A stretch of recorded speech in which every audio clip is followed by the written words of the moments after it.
Hello my dear students, कैसे हैं आप लोग। उम्मीद करती हूँ बहुत अच्छे होंगे। और आपका स्वागत आपके अपने YouTube channel grow with Aruna Gupta ma'am के पर करती हूँ। आपके लिए क्लास 9th का चैप्टर लेकर आई हूँ, जलवायु, जो कि 9th क्लास का है। भूगोल का जियोग्राफी की बुक है आपकी। चैप्टर नंबर 4, जलवायु, जिसे हम क्लाइमेट के नाम से भी जानते हैं। वीडियो को शुरू करने से पहले आपसे कहना चाहूँगी कि लाइक शेयर सब्सक्राइब जरूर कीजिएगा, ताकि आप लोगों के साथ और लोगों का भी भला हो सके और वो टाइम टू टाइम अपनी चीज़ों को नोट डाउन करके अच्छे से अपनी प्रिपरेशन कर सके एग्ज़ाम की। ये क्वेश्चन आंसर है विद जो है आपके वन लाइनर, यानी कि मैंने आपके वन लाइनर के रूप में भी नोट्स दे रही हूँ और आपको क्वेश्चन आंसर के रूप में भी आपके पास नोट्स दिए जा रहे हैं। तो कृपया करके आप इसको बहुत अच्छी तरीके से देखिए। जितना भी आपका आना है वो इसी में से जो भी मैं आपको नोट्स और क्वेश्चन आंसर दे रही हूँ आ जाएगा। शुरू करते हैं। थोड़ा कोल्ड हो रहा है बच्चों, मैनेज कीजिएगा मेरे साथ, लेकिन आपके एग्ज़ाम्स आने वाले हैं, इसी वजह से मैंने आपके लिए नोट्स तैयार किए हैं। तो मैं आपके पास तक पहुंचाना चाह रही हूँ इनको जल्दी से जल्दी। तो आप इनको अच्छे से नोट डाउन कर लीजिएगा पॉज करके वीडियो को। इसके मेन पॉइंट्स हैं आपके जलवायु के। मौसम और जलवायु के तत्व कौन से हैं, जैसे कि तापमान, वायुमंडलीय दाब, पवन, आर्द्रता आर्द्रता, ये र लगा लीजिएगा ऊपर का, और वर्षण। वर्षण यानी कि जो हमारी बारिश होती है, वर्षा होती है किसी भी फॉर्म में, चाहे वो ओले के रूप में हो, चाहे वो रेनफॉल के रूप में हो, चाहे आपके वो ओस के रूप में हो, कैसे भी हो, जो भी पानी या फिर भाप बन के जो ऊपर जाता है बादलों के रूप में, वो किसी भी रूप में हमारे पास वापस आना वर्षण कहलाता है। मानसून शब्द की उत्पत्ति या व्युत्पत्ति कहाँ से हुई है, तो वो अरबी भाषा के मौसम शब्द से हुई है। और इस मौसम शब्द का अर्थ होता है, यहाँ पर आप देखेंगे, मौसम से हुई है, जिसका शाब्दिक अर्थ है मौसम। ये मौसम नहीं है, यहाँ पर आप लगाइएगा मौसिम। मौसिम ये क्या है, अरबी भाषा का शब्द है मौसिम। यहाँ पे मैं लिख भी देती हूँ, आप अच्छे से नोट डाउन कर लीजिएगा। ये रहा, ये अरबी भाषा का वर्ड है मौसम, जिसका शाब्दिक अर्थ कहलाता है मौसम यानी वेदर। अब ये क्वेश्चन आप कहेंगे वन लाइनर में से क्वेश्चंस बन के आते हैं एग्जाम में, तो आप जैसे क्वेश्चन इसका लीजिए कि मौसम और जलवायु के तत्व कौन कौन से हैं, इसके बारे में आपको बताना है। या फिर क्वेश्चन आपसे पूछ लेंगे कि मानसून शब्द की उत्पत्ति कहाँ से हुई है, तो आप बताएंगे अरबी भाषा के मौसिम वर्ड से हुई है। मात्रा जरूर लगाएंगे सह पर यहाँ पर, ठीक है। और इसका अर्थ क्या है, मौसम।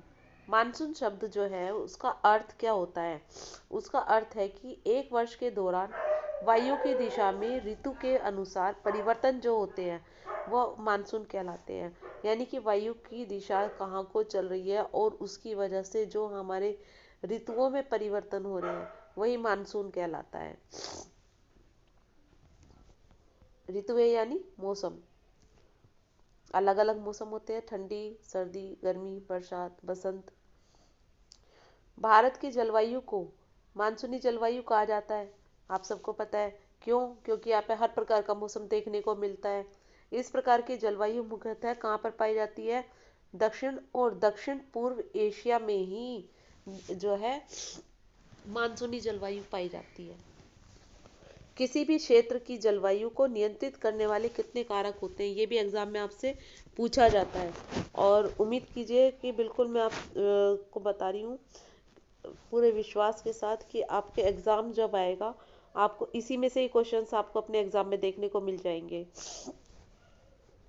अक्षांश, अक्षांश, तुंगता, वायुदाब, पवन तंत्र, समुद्र से दूरी, महासागरीय धाराएं और उच्चावच लक्षण, ये सारे हमारे जो है जलवायु को नियंत्रित करने वाले कारक हैं। मैंने आपको क्लास में भी बताया है कि जैसे ये हमारी मानव पृथ्वी है और ये जो अक्षांश रेखाएं हैं हमारी, और ये अक्षांश रेखाएं ये भी हमारे जलवायु को जो है प्रभावित करती हैं। पूरे एक मुख्य कारक है जलवायु के लिए। तुंगता यानी कि ऊंचाई, समुद्र तल से, जहाँ पर भी समुद्र तल है उससे जो है धरातल की ऊंचाई। वायुदाब और पवन तंत्र, समुद्र से कि हमारा देश समुद्र से या महासागरों से कितनी दूर है। ये सब कारक हैं हमारे किसके, जलवायु को नियंत्रित करने के। महासागरीय धाराएं समुद्र से तट की ओर चलने वाली हवाओं के साथ तटीय क्षेत्रों की जलवायु को प्रभावित करती हैं। ये जितनी भी महासागरीय धाराएं हैं, समुद्र तट के मतलब जो समुद्र का तट है उसकी ओर चलने वाली जितनी भी हवाएं हैं, तटीय क्षेत्रों की जलवायु को प्रभावित करती हैं। उदाहरण के लिए कोई भी तटीय क्षेत्र जहां गर्म या ठंडी जलधाराएं बहती हैं और वायु की दिशा समुद्र से तट की ओर होती है, तब वह गर्म या फिर ठंडा तट होता है। जैसे अब आप देखिए, हम अपने भारत का जो है दक्षिणतम हिस्सा लेते हैं। यहाँ पर क्या है, अरब सागर, यहाँ क्या है, बंगाल की खाड़ी, और इधर क्या है, पूरा हिंद महासागर। अब हिंद महासागर, बंगाल की खाड़ी या फिर ये अरब सागर और बंगाल की खाड़ी का जो महासागरीय धाराएं हैं, ये कैसी हैं, ठंडी है, गर्म है, ये जितनी जैसी भी हैं, हमारे जितने भी समुद्री तटीय के इलाके हैं इन सबको प्रभावित करेंगी। अगर ठंडी होगी तो हमारे समुद्र तट के इलाके भी ठंडे होंगे, और अगर गर्म जलधारा होगी तो समुद्र तट के जितने भी किनारे हैं उस पर जितने भी तट है पूरा का पूरा वो ठंडा होगा, गर्म होगा। मतलब ये डिपेंड करता है महासागरीय धाराएं या सागरीय धाराएं कैसी हैं। देश का लगभग आधा भाग कर्कवृत्त के दक्षिण में स्थित है, जो उष्णकटिबंधीय क्षेत्र है, और कर्कवृत्त के उत्तर में स्थित शेष भाग कैसा है, उपोष्णीय कटिबंधीय। अब आप देखिए, एक रफली मैप मैं इंडिया का बना देती हूँ।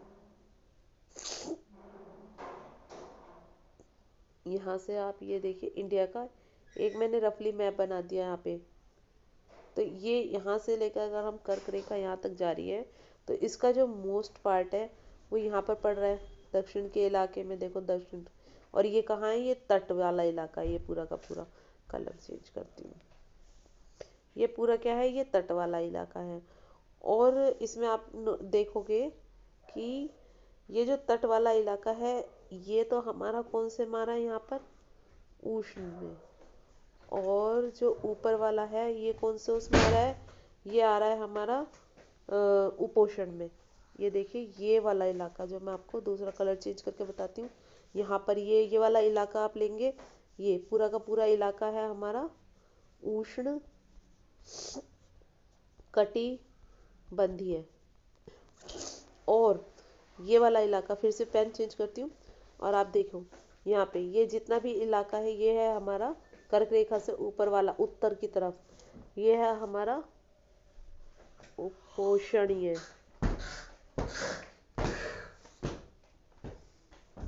ये देखो उपोष्णीय इलाका है, ठीक है। अब क्या करना है हमें, हम आगे बढ़ते हैं। अब अगर आप समझ गए हो तो, नहीं तो वीडियो को दोबारा से रिवर्स करके देख लेना। यहाँ पर आप देखो, भारत के उत्तर में हिमालय पर्वत है जिसकी ऊंचाई लगभग 6,000 मीटर है। अब ये आप उत्तर का इलाका देखेंगे हमारे भारत का, एक फिर से रफली मैं तैयार करती हूँ आपके लिए। ये पूरा का पूरा क्या है, ये सारा है हिमालय। और हिमालय की जो उच्चतम जो ऊंचाई आप देखेंगे 6,000 मीटर तक की आपको वहाँ पर मिलेगी, या इससे ऊंचे भी मिल जाएंगे। फिर भारत का जो तटीय क्षेत्र है वो भी विशाल है, और जहाँ अधिकतम ऊंचाई 30 मीटर तक की है। अब आप फिर से देखो, ये आपका मैंने यहाँ पर आपका फिर से तटीय इलाका बनाया है।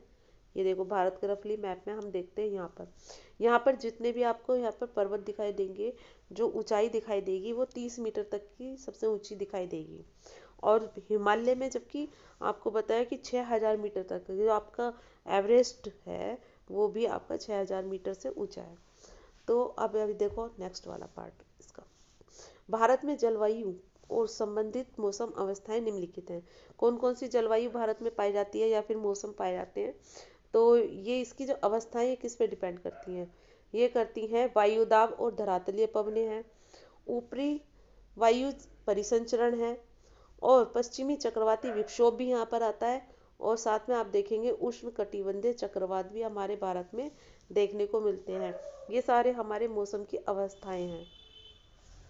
नेक्स्ट, कोरियालिस बल। पृथ्वी के घूमने के कारण, आपने देखा, मैंने आपको क्लास में भी बताया था कि जो कोरियालिस बल है वो पृथ्वी के घूर्णन के कारण उत्पन्न आभासी बल, जो हमें फोर्स, हमें मतलब एहसास होता है, हमें नहीं, पृथ्वी को, बल को कोरियालिस बल कहते हैं। इस बल के कारण पवनें उत्तरी गोलार्ध में दाहिनी ओर और दक्षिणी गोलार्ध में बाईं ओर विक्षेपित होती हैं। ये क्यों होती हैं? ये फेरल के नियम के अकॉर्डिंग होती हैं और इसीलिए हम इसको फेरल का नियम भी कहते हैं। तो अब देखो, जैसे ये है, ठीक है, ये आपका विषुवत रेखा है 0 डिग्री पर। दोबारा देखें, ये अगर आपकी पृथ्वी है और ये 0 डिग्री पर विषुवत रेखा आपको दिखाई दे रही है, तो क्या है, जब ये घूमती है यहाँ सूर्य की तरफ ऐसे, वेस्ट टू ईस्ट, जब ये ऐसे घूमती है तो जो आभासीय बल लगता है उसकी वजह से जो पवनें हमें महसूस होती है, या कि हमारे को जो आभासीय बल महसूस होता है, तो वो क्या है, पवनों को कहाँ की दिशा में घुमाता है। अगर उत्तरी गोलार्ध की, हम यहाँ पे नॉर्थ की बात करेंगे, तो ये इस तरीके से पवन इस तरीके से बहेंगी। अगर हम साउथ इधर आएंगे, दक्षिणी गोलार्ध में आएंगे, साउदर्न हेमिस्फीयर में, तो जो पवनें हैं वो लेफ्ट की तरफ जाएंगी, यानी बाईं ओर जाएंगी। इसे ही हम फेरल का नियम भी कहते हैं।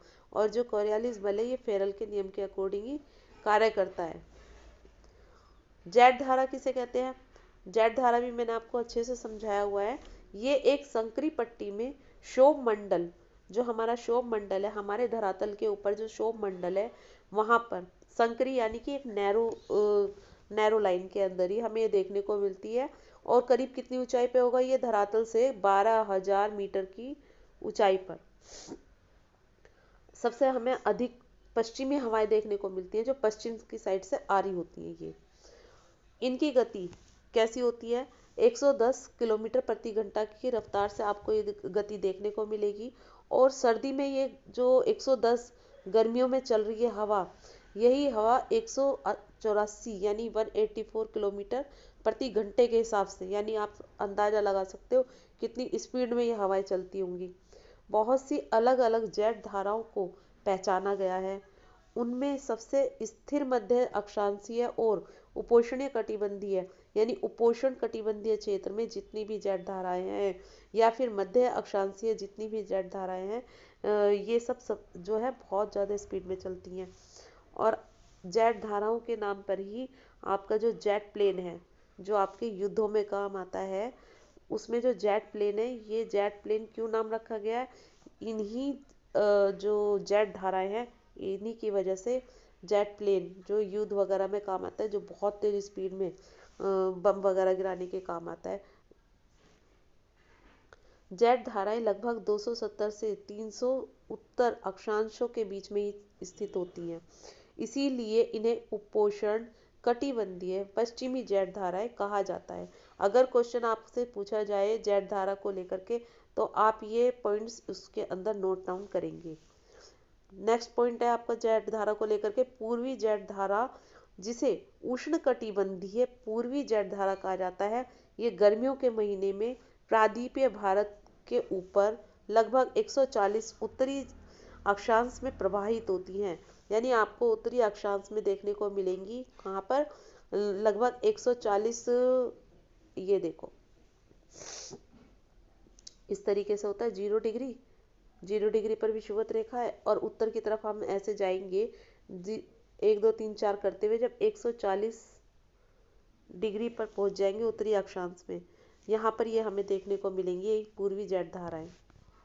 और ये वाली जेट धाराएं, ये उपोष्णीय कटिबंधीय पश्चिमी जेट धाराएं है और ये पूर्वी जेट धाराएं हैं। दाब की अवस्था में परिवर्तन का संबंध एल्निनो से होता है। ये एल्निनो क्या है? ये है ठंडी पेरू जलधारा, जो हमारे दक्षिणी अमेरिका के यहाँ पर, जो माना ये दक्षिणी अमेरिका है और इसके इस वाले तट पर, यहाँ पर पेरू है, पेरू नामक जगह है, यहीं पर जो है ठंडी जलधारा है पेरू। लेकिन ये हर समय ठंडी नहीं होती और हर समय गर्म नहीं होती। ये एक अस्थायी तौर पर गर्म जलधारा के विकास को एल नीनो नाम दिया जाता है। यानी कि वहाँ पर पहले वो पेरू की जो जलधारा है ठंडी है, लेकिन जब वो गर्म हो जाती है, जब वो जलधारा गर्म होएगी तो उसको एल नीनो नाम दिया जाएगा। और एल नीनो शब्द का अर्थ क्या होता है? एल नीनो शब्द जो है वो स्पेनिश शब्द है जिसका अर्थ होता है बच्चा। और बच्चा क्या है? यानी कि बेबी क्राइस्ट। क्राइस्ट जो यीशु मसीह हैं, जब वो बचपन का, उनको बेबी क्राइस्ट कहा जाता है। उसी के नाम पर ही इसका नाम रखा गया है एल नीनो, क्योंकि यह धारा क्रिसमस के समय बहना शुरू करती है। एल नीनो की उपस्थिति समुद्र की सतह के तापमान बढ़ा देती है। के नहीं है यहाँ पर, का आएगा। एल नीनो की जो उपस्थिति है वो समुद्र का जो समुद्र की सतह है उसके तापमान को बढ़ा देती है, जिसकी वजह से जिस समय एल नीनो आया हुआ होता है उस समय वो पेरू की धारा जो ठंडी थी वो गर्म हो जाती है। फिर नेक्स्ट आप देखो लाइन, मासिनराम विश्व में सबसे अधिक वर्षा वाला क्षेत्र है और स्टेगमाइट और स्टेगलाइट गुफाओं के लिए ये प्रसिद्ध है। यानी कि ये दो प्रकार की गुफाएं भी मासिनराम में पाई जाती हैं और सबसे ज़्यादा वर्षा भी कहाँ होती है? मासिनराम में होती है। ये मासिनराम आपको कहाँ मिलता है? ये मासिनराम भारत के चेरापूंजी में एक क्षेत्र है, वहाँ पर है। ठीक है, पूरे विश्व में, ये भी ध्यान रखिएगा। अब कुछ क्वेश्चंस आंसर के फॉर्म में ले लेते हैं, और ये क्वेश्चन भी बहुत मोस्ट इम्पोर्टेंट है, अक्सर आपके एग्जाम्स में आपको देखने को मिल जाता है।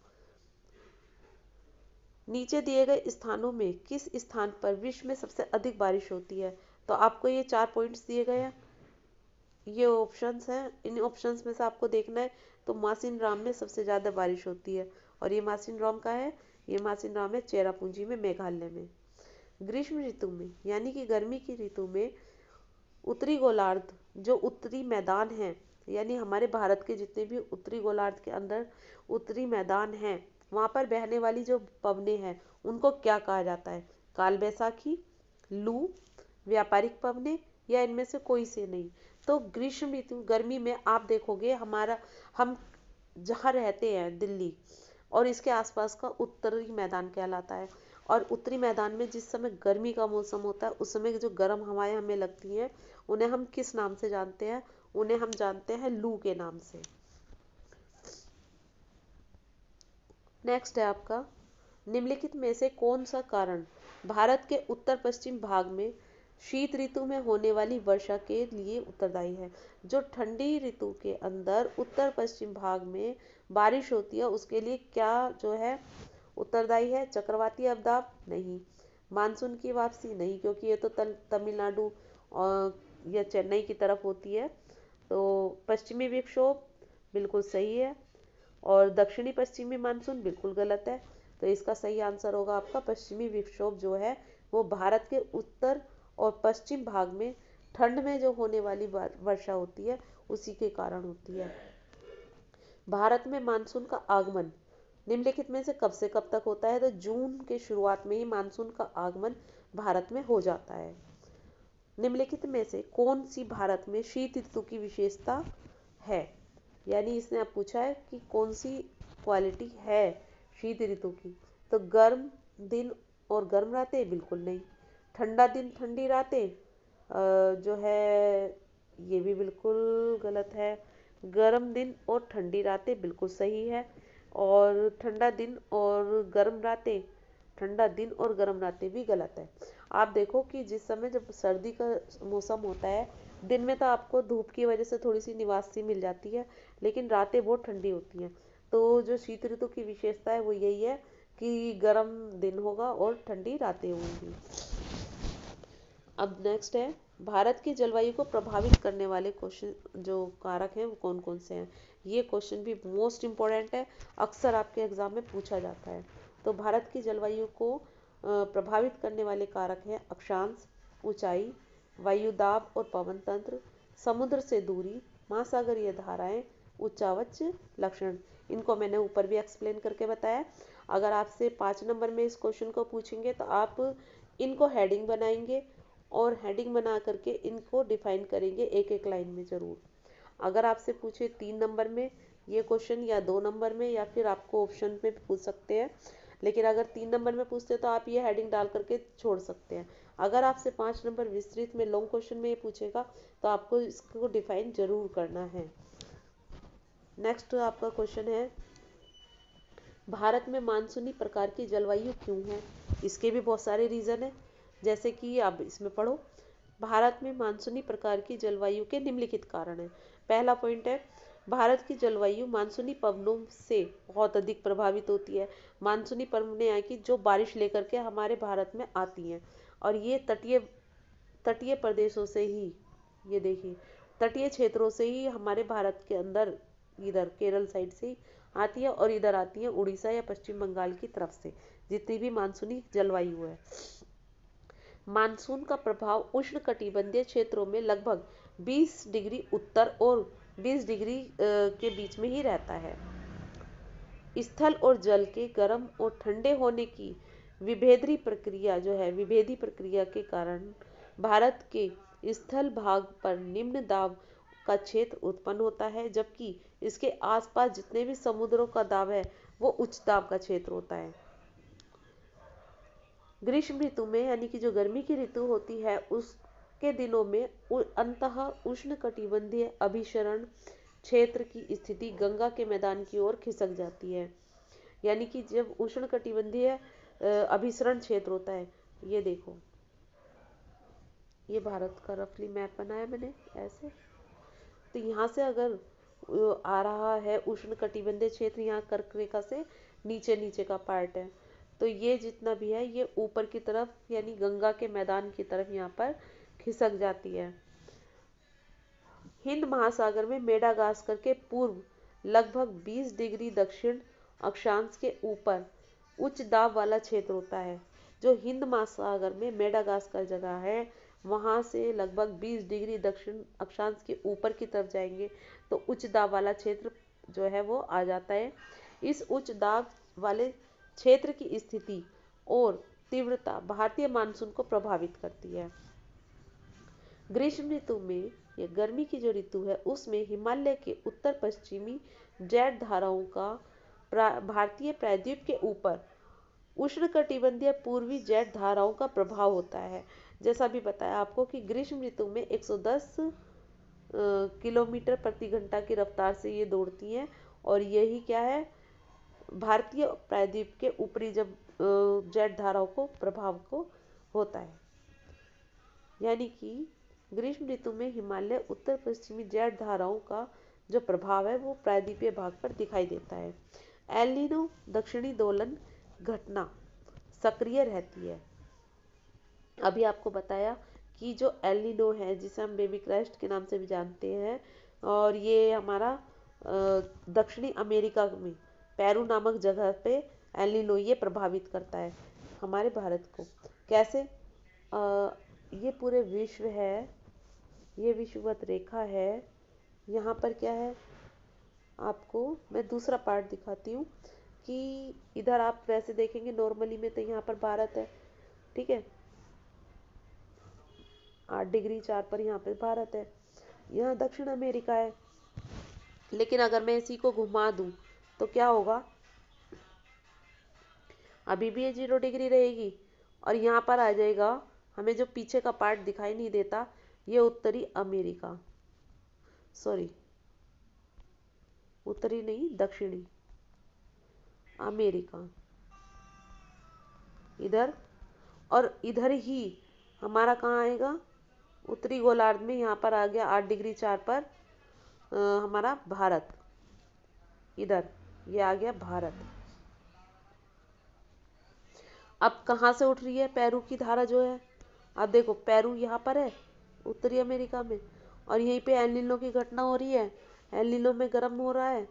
अब गर्म जो ये हमारी ठंडी धारा थी, एल नीनो के चलते जो ये गर्म हो गई है, इसी ने भारत को यहाँ पर ये प्रभावित कर रही है। यानी ये दक्षिणी दोलन की वजह से घटना जो है वो सक्रिय हो रही है। आप समझ गए, ये भारत है तो यहाँ पर दक्षिणी अमेरिका है, और इधर से ये इसको प्रभावित कर रही है। नेक्स्ट, भारत के किस भाग में दैनिक तापमान अधिक होता है। दैनिक यानी कि दिन का तापमान सबसे ज़्यादा होता है, और क्यों होता है? भारत के पर्वतीय भाग, पठारी भाग, कुछ उत्तरी मैदान के भाग दैनिक तापमान अधिक होता है। क्यों होता है? इसके कारण बहुत सारे हैं, जैसे कि इस भाग से कर्क वृत्त गुजरता है, यानी हमारे भारत से कर्क रेखा होकर गुजरती है। देश का लगभग आधा भाग कर्क रेखा के दक्षिण में है, जिसे हम उष्णकटिबंधीय क्षेत्र के नाम से जानते हैं। अभी आपको ऊपर ड्रॉ करके बताया था। समुद्र से दूरी होने के कारण इस क्षेत्र का तापमान, दैनिक तापमान दिन में काफ़ी बढ़ जाता है, और जबकि रात में ये न्यूनतम स्तर पर पहुंच जाता है। दैनिक तापांतर भी इसको हम कहते हैं, यानी कि दैनिक यानी डेली का जो तापांतर है वो हमें देखने को मिलता है हमारे भारत के अंदर। कर्क वृत्त के उत्तर में जो शेष भाग है उसको हम उपोष्णीय कटिबंधीय कहते हैं। इस वृत्त के आसपास दिन में तापमान जो है वो ज़्यादा होता है, दिन में ज़्यादा होता है और रात को नॉर्मल रहता है। किन पवनों के कारण मालाबार तट पर अधिक वर्षा होती है? मालाबार तट पर यानी कि केरल के तट पर। मालाबार तट केरल के दक्षिण तटीय और पूर्वी तटीय भाग है, जहां दक्षिणी पश्चिमी मानसूनी जो पवनें हैं उनके कारण वहां पर भारी वर्षा होती है। ये देखिएगा, ये हमारा अगर भारत है, ये देखो, तो ये है हमारा केरल का तट, और इस केरल के तट पर यहाँ पर जो मालाबार तट है, यहाँ पर जो दक्षिणी पश्चिमी मानसून आता है, इस तरीके से ये पवनें आती हैं लेकर के बारिश, इसीलिए यहाँ पर क्या है, सबसे ज़्यादा बारिश होती है। मालाबार तट पर वर्षा शुरू होती है पवनों की वजह से। कौन सी पवनें? ये पवनें हैं दक्षिणी पश्चिमी मानसूनी पवनें। जेट धाराएं क्या होती हैं और वे किस प्रकार भारत की जलवायु को प्रभावित करती हैं? अभी आपको ऊपर भी बताया था कि जो जेट धाराएं हैं एक संकरी पट्टी में स्थित क्षोभ मंडल में करीब 12,000 मीटर से अधिक ऊंचाई पर प्रवाहित होती हैं। पश्चिमी हवाएं होती हैं, ये लगभग 27 डिग्री से लेकर के 30 डिग्री उत्तरी अक्षांश की बीच की रेखाओं पर स्थित होती हैं, इसीलिए इन्हें उपोष्ण कटिबंधीय पश्चिमी जेट धाराएं भी कहा जाता है। क्योंकि आपको मैंने बताया कि उत्तरी भाग जो हमारा कर्क रेखा से ऊपर का भाग है, ये जो कर्क रेखा से ऊपर का भाग है, ये सारा हमारा उपोष्ण में आता है, और करीब 27 डिग्री से 30 डिग्री अगर हम उत्तरी अक्षांश की ओर जाएंगे तो वहाँ पर हमारे को ये जेट धाराएं देखने को मिलेंगी। भारत में ये जेट धाराएं ग्रीष्म ऋतु को छोड़कर पूरे वर्ष हिमालय के दक्षिण में प्रवाहित होती हैं। यानी अगर हम ग्रीष्म ऋतु को छोड़ दें, गर्मियों की ऋतुओं को छोड़ दें, तो हिमालय के दक्षिण में, अब फिर से आपको मैं मैप ड्रॉ करके दिखाती हूँ एक बार को। ये देखो, ये अगर हमारा भारत है, भारत का ये उत्तरी इलाका है और ये कर्क रेखा है, यहाँ से अगर ये हिमालय जा रहा है तो ये जो दक्षिण का इलाका है, यहाँ पर 27 डिग्री और से लेकर 30 डिग्री उत्तरी अक्षांश तक अगर हम ऊपर जाते हैं तो यहाँ पर हमें देखने को मिलती है क्या, जेट धाराएं। और गर्मी के मौसम को छोड़कर पूरे वर्ष भर ये हिमालय के दक्षिण में बहती हैं, लेकिन जैसे ही सर्दी की ऋतु आती है ये और ऊपर चली जाती है। इस पश्चिमी प्रवाह के कारण देश के उत्तर और पश्चिमी भाग में पश्चिमी चक्रवाती विक्षोभ आते हैं। गर्मियों में सूर्य की आभासी गति होने की वजह से उपोष्ण कटिबंधीय पश्चिमी जेट धाराएं हिमालय के उत्तर की तरफ चली जाती हैं। गर्मियों में ये दक्षिण की तरफ रहती हैं और बाद में जब सर्दी का मौसम होता है तो ये उत्तर की तरफ चली जाती हैं। सूर्य की आभासी गति का अर्थ है यहाँ पर जो सूर्य के चारों तरफ जब पृथ्वी घूमती है तो गर्मी मतलब गर्मी ज़्यादा होती है। मानसून को प्रभावित कैसे परिभाषित करना है, और मानसून में विराम से आप क्या समझते हैं, कैसे इसकी परिभाषा को डिफाइन करेंगे? एक वर्ष के दौरान, पूरे एक वर्ष के दौरान वायु की दिशा में ऋतु के अनुसार परिवर्तन को मानसून कहते हैं। यानी कि जो पूरा साल भर जो हमारी वायु किसी भी दिशा में जब चलती रहती है और उसमें अचानक परिवर्तन आ जाए तो उसे हम मानसून कहते हैं। मानसून में विराम एक परिघटना है जिसमें मानसूनी वर्षा एक समय में कुछ दिनों तक ही रहती है। आपको पता है कि मानसून जो है वो कुछ दिनों के लिए रहता है, इसमें क्या होता है, इसमें वर्षा रहित अंतराल भी होते हैं और वर्षा में विराम भी आ जाता है। वर्षा रहित अंतराल यानी कि कुछ टाइम वर्षा हुई, कुछ टाइम वर्षा नहीं हुई, और इसी वजह से इसमें जो है वह हम कहते हैं कि वर्षा विराम होता है। इसमें दो अवस्थाएं होती हैं। कौन सी होती हैं? एक तो होती है गर्त का अक्ष मैदान के ऊपर, इसको के करिएगा, ए की मात्रा इसमें लगाइएगा, के ऊपर होता है जब वर्षा होती है। दूसरी जब जब वर्षा रुक जाती है। एक तो की वर्षा होना और एक वर्षा का रुक जाना। ये हमारा जो है किस में चलेगा? मानसून विराम में चलेगा।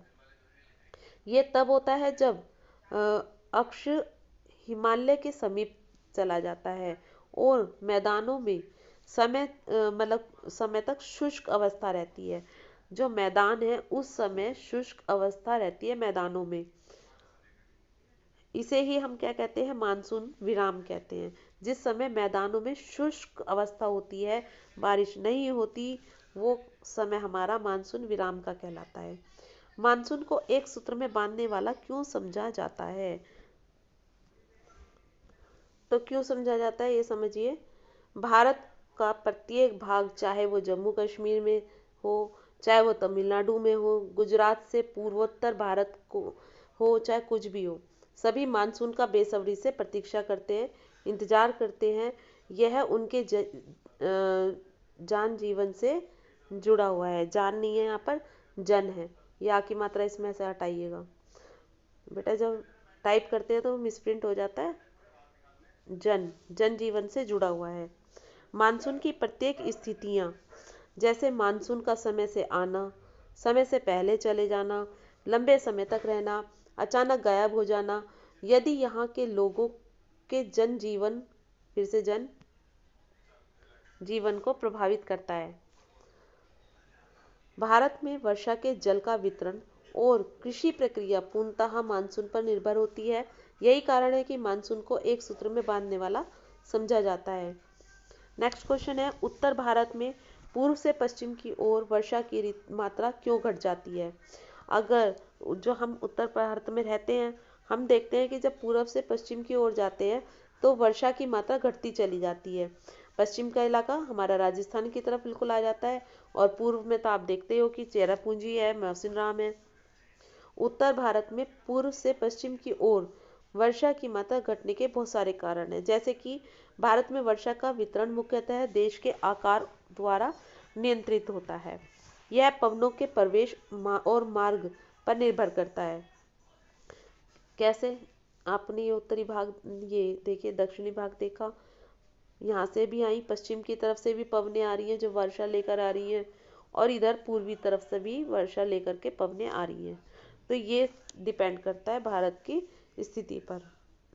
दक्षिणी पश्चिमी मानसून बंगाल की खाड़ी से प्रवेश कर भारत के उत्तरी पूर्वी भाग में वर्षा करता है। यह अपने साथ अधिक मात्रा में जलवाष्प और नमी लेके आता है। आगे बढ़कर ये क्या करता है, उत्तर पश्चिम के जितने इलाके हैं उधर की ओर जाता है, और जलवाष्प और नमी की मात्रा जो है वो घटती चली जाती है, और वहां तक पहुंचते पहुंचते वर्षा बिल्कुल कम हो जाती है। आपको कारण बताना है कि भारतीय महाद्वीप में वायु की दिशा में मौसमी परिवर्तन क्यों होते हैं। भारतीय उपमहाद्वीप में वायु की दिशा में मौसमी परिवर्तन निम्नलिखित कारण से होते हैं। जैसे कि विभिन्न मौसमों में वायु दाब और पवन तंत्र भिन्न होता है। जो शीत ऋतु होती है उसमें हिमालय के उत्तर में उच्च दाब होता है, और इस क्षेत्र की जो वायु होती है फिर वो कैसी हो जाती है? ठंडी शुष्क हवाओं में। दक्षिण में निम्न दाब वाले महासागरीय क्षेत्रों के ऊपर वो बहती है। ग्रीष्म ऋतु में यानी गर्मी की ऋतु में आंतरिक एशिया और उत्तर पूर्वी भारत के ऊपर निम्न दाब का क्षेत्र उत्पन्न होता है, जिसके कारण गर्मी के जो दिन होते हैं उसमें वायु की दिशा पूरी तरह से परिवर्तित हो जाती है।